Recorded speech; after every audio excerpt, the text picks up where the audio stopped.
Hi guys. So பொதுவாகவே நம்ம எல்லாருமே ஒரு இடத்துல வேலை செஞ்சு அதுக்கு சம்பளம் வாங்கிட்டு தான் இருக்கும். ஸோ அப்படி வேலை செய்யும்போது நம்மள அவங்க ஸ்லேவாகவோ இல்லை ரொம்ப டவுனாகவோ ட்ரீட் பண்ணால் நம்ம ஒரு கட்டத்துக்கு மேலே அதை பொறுத்துக்காம அதை வெளிப்படுத்திடுவோம். இப்படி தான் பார்த்தீங்கன்னா ஒரு இடத்துல ரெண்டு சிஸ்டர்ஸ் என்ன பண்ணுறாங்கன்னா அவங்க வேலை செஞ்ச இடத்துல நடந்த கொடுமைகள் சகிச்சுக்க முடியாமல் ஒரு முடிவு எடுக்கிறாங்க. அது என்ன முடிவு, அது எப்படி முடிஞ்சதுன்ட்டு இந்த கதை தெளிவாக பார்க்கலாம்.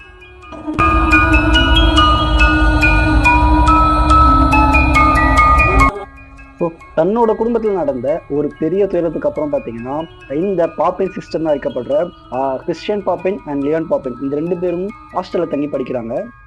ரொம்ப வருஷமா ஒன்னாவே ஒரே ஹாஸ்டலே தங்கியிருக்காங்க. கொஞ்ச நாளுக்கு அப்புறம் பார்த்தீங்கன்னா இவங்க இதே ஹாஸ்டல் இருக்க முடியாது, ஸோ வெளியே போய் வேலை செஞ்சுதான் ஆகணும்ன்ற ஒரு கட்டாயம் ஏற்பட்டது. இதனாலேயே பார்த்தீங்கன்னா கிறிஸ்டியன் என்ன பண்றாங்கன்னா நம்ம வெளியே போய் ஒரு வேலை கிடைக்கலாம்ட்டு டிசைட் பண்றாங்க. ரொம்ப நாளா யோசிச்சு பேசாம ஒரு வீட்டுக்கு மெய்டா போயிடலாம் அப்படின்னு முடிவெடுக்கிறாங்க. அப்படி போன இடம் தான் பார்த்தீங்கன்னா பிரான்ஸ்ல இருக்க ஒரு ரிட்டையர்ட் அட்வொகேட் வீட்டுக்கு வந்து அவங்க மெய்டா போறாங்க. இயல்பாகவே ரொம்ப பொறுமையாகவும் எவ்வளோ வேலை கொடுத்தாலும் செய்கிற இந்த பாப்பின் சிஸ்டர்ஸ் அந்த வீட்டில் 6 வருஷமா வேலை செஞ்சுட்டு இருக்காங்க.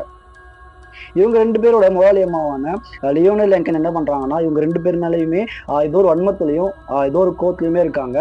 அவங்க என்ன வேலை செஞ்சாலுமே அந்த வேலையை ஒரு குறை கண்டுபிடிச்சு அவங்க திட்டுறதே ஒரு பெரிய வேலையை வச்சிருந்தாங்க இவங்க. ஸோ இதனாலேயே பார்த்தீங்கன்னா கிறிஸ்டினுக்கு இவங்களை கொஞ்சம் கொஞ்சமா பிடிக்காம போகுது. 1933 ஃபெப்ல ஒரு நாள் என்ன பண்ணிட்டு இருக்காங்கன்னா இவங்க அவங்க வீட்டு ட்ரெஸ் அயன் பண்ணிட்டு இருக்காங்க. ஸோ இப்படி அயன் பண்ணிட்டு இருக்கும்போது பார்த்தீங்கன்னா அந்த அயன் பாக்ஸ் ரிப்பேர் ஆயிடுது.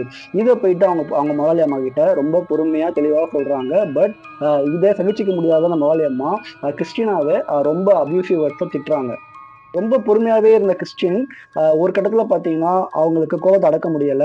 அவங்க கண்ணை பார்த்து ரொம்ப கோபத்தோட ஒரு அறை விடுறாங்க. அந்த அறையோட நிப்பாட்டிக்காம அங்கதான் அவங்களோட கோபமே மொத்தமா வெளிப்படுது. அவங்க என்ன பண்றாங்கன்னா அடிச்ச உடனே அவங்களை கீழே தள்ளிட்டு அவங்களோட கண்ணை கத்தி இல்லை எதுவுமே இல்லை வெறும் கையாலேயே அவங்க கண்ணை புடுங்கி எடுத்துருக்காங்க. அந்த முதலாளி அம்மா கத்துறதை பார்த்துட்டு இருந்த லியான் பாப்பின் அவங்க கிட்ட வராங்க. அவங்க ரொம்ப ஷாக்காவே பாக்குறாங்க. ஸோ கிறிஸ்டின் என்ன பண்றாங்கன்னா லியோ கிட்ட கீழே போயிட்டு அவங்க பொண்ணு இருப்பாங்க, அவங்களையும் நீ கொண்டுட்டு வந்துரு அப்படின்றாங்க. அவங்க ஆர்டர் பண்ண உடனே லியோ என்ன பண்றாங்கன்னா அவங்க அவங்க சொல்ல தட்டாம கீழே போறாங்க. கீழே போய் அவங்க பொண்ணு விளையாடிட்டு இருக்கிறத பாக்குறாங்க. அங்கேயே வந்து ரொம்ப கொடூரமான முறையில் அவங்க போட்டாங்க. இப்படி குடும்பமா கொல்லப்பட்ட அம்மாவும் மகளும் ஒரே இடத்துல போட்டு ரொம்பவே கொடூரமா மறுபடியும் அந்த கோடாலி வச்சு வெட்டுறாங்க. ஒரு கட்டத்துல அவங்க முகமே அடையாளம் தெரியாத மாதிரி மாறிடுது. அந்த அளவுக்கு கொடூரமா கொலை பண்றாங்க. இப்படி கொடூரமா கொலை பண்ண இவங்க பாத்தீங்கன்னா அவங்க ரெண்டு பேர் பணத்தையும் நடு ஹாலில் போட்டுட்டு ஒரு ரூம்குள்ள போயிட்டு ரூமை தாப்பால் போட்டுட்டு உள்ளே தங்கிடுறாங்க. ஸோ கொஞ்ச நேரம் கழிச்சு இந்த விஷயம் போலீஸ்க்கு தெரிய வருது. இப்படி உள்ள நுழைஞ்ச போலீஸ் பாத்தீங்கன்னா நடு ஹாலில் ஒரு நாற்காலி மேல சத்தம் சொட்ட ஒரு கோடாலி இருக்கிறத பாக்குறாங்க. இதை பார்த்து அவங்க இந்த மேட்டர் ரொம்ப சீரியஸா கன்சிடர் பண்ணி அவங்க ஹெல்ப்புக்கு நிறைய பேர் கூப்பிடுறாங்க. ஸோ போலீஸ் ஃபோர்ஸ் என்ன பண்றாங்கன்னா அங்க இந்த வீட்டில் இருக்க எல்லா அறையுமே வந்து சர்ச் பண்ணி பார்க்குறாங்க. ஸோ இப்படி சர்ச் பண்ணிட்டு இருக்கும்போது ஒரு ரூம் மட்டும் தாப்பால் போட்டிருந்தது. அந்த ரூமை தட்ட உடனே உள்ள இருந்த கிறிஸ்டியன் பாப்பின் மற்றும் பார்த்தீங்கன்னா லியோன் பாப்பின் ரெண்டு பேருமே நிர்வாணமாக படுத்துட்டு இருக்காங்க.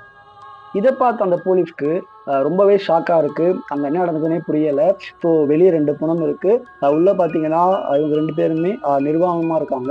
ஸோ அங்க என்ன நடந்திருக்கும், இவங்க எப்படி கொல்லப்பட்டிருப்பாங்க, இவங்க ஏன் நிர்வாணமா இருக்காங்கன்ட்டு ஒரு கேள்வியோடையே போலீஸ்லாம் நிக்கிறாங்க அங்க. இதெல்லாம் பார்த்துட்டு இருந்த போலீஸ் என்ன பண்றாங்கன்னா அவங்க ரெண்டு பேரையுமே கஸ்டடியில வச்சு விசாரிக்கிறாங்க. அப்படி விசாரிக்கும் போது அங்க நடந்த எல்லாத்தையுமே வந்து சொல்லி முடிச்சிடுறாங்க. ஆனா அவங்க ஏன் நிர்வாணமா இருந்தாங்க அந்த விஷயத்த மட்டுமே போலீஸ் கிட்ட வந்து மறைக்கிறாங்க. அவங்க கடைசி வரைக்கும் சொல்லவே இல்லை.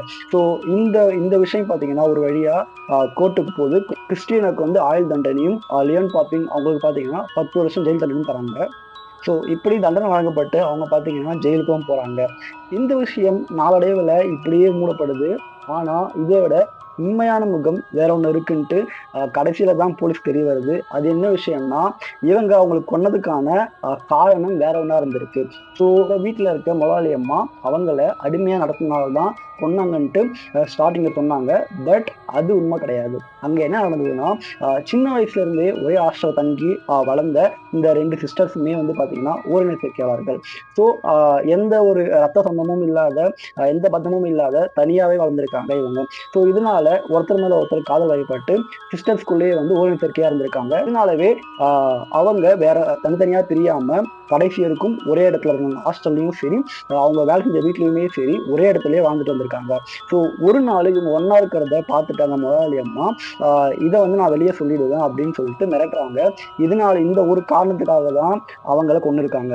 ஸோ இது வந்து பாத்தீங்கன்னா அவங்கள ஜெயிலில் அடைச்ச கொஞ்ச நாள் கழிச்சு, அதாவது கொஞ்சம் வருஷம் கழிச்சு தான் தெரிய வருது. ஸோ கடைசியில அவன் கொலைக்கான மர்மமும் வெளியே வந்திருக்கு. கொஞ்ச நாள்ல பாத்தீங்கன்னா கிறிஸ்டினாவும் ஜெயிலே இறந்தும் போயிருக்கு.